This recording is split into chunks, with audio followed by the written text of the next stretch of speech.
Bonjour à tous, j'espère que vous allez bien et que vous êtes prêts pour le énième home workout. Aujourd'hui, on vous propose un chipper. Vous aurez 5 tours à faire de 4 exercices. Le chipper est un type d'entraînement très intéressant car le fait qu'on multiplie les exercices va vous permettre de travailler pas seulement l'aspect physique mais aussi également l'aspect neurologique.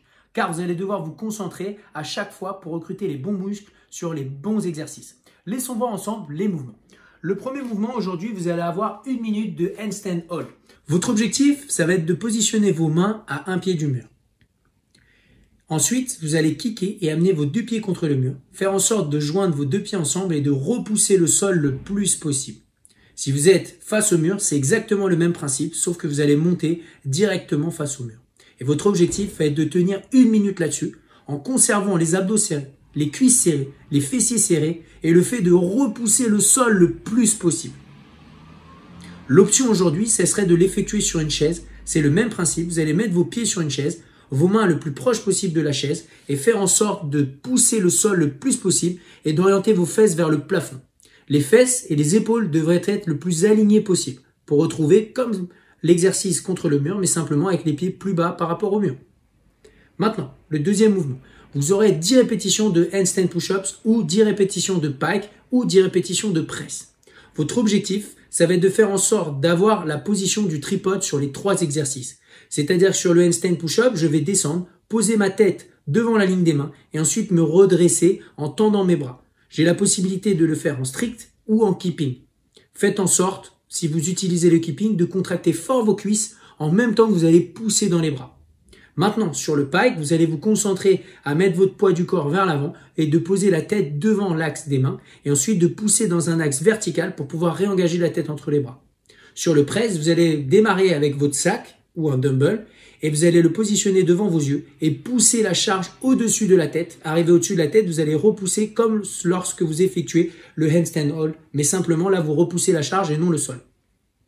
Et non votre poids de corps sur le sol, pardon. Maintenant, le mouvement numéro 3, vous allez avoir le backswing.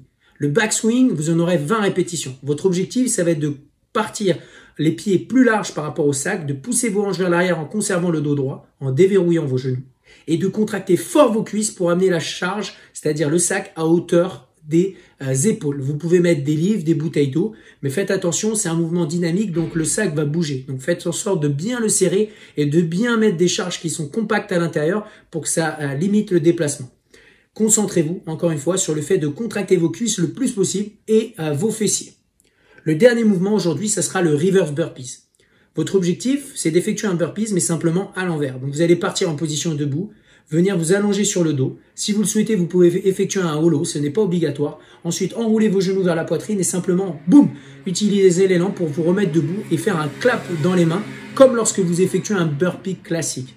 Pour l'option, vous avez la possibilité de l'effectuer tout simplement en utilisant une main pour vous redresser ou alors les deux mains. Et la dernière option, ce serait de l'effectuer en vous allongeant sur un canapé ou un lit, de revenir debout, jumper, taper dans vos mains. Voilà pour l'entraînement du jour. N'hésitez pas, encore une fois, si vous avez des questions ou d'éventuelles blessures, à nous envoyer des messages sur la boîte perso de Reebok CrossFit Louvre pour qu'on puisse vous donner des options si vous n'avez pas la possibilité de faire tous ces mouvements. N'hésitez pas également à poster vos scores en commentaire. C'est un entraînement qui risque quand même d'être assez long aujourd'hui, donc prévoyez un temps pour permettre tout ça et un temps pour effectuer le warm-up et potentiellement l'after party qu'on va vous envoyer tout à l'heure à 13 h et qu'on va publier. Je vous remercie, je vous souhaite une très bonne journée et à bientôt. Ciao.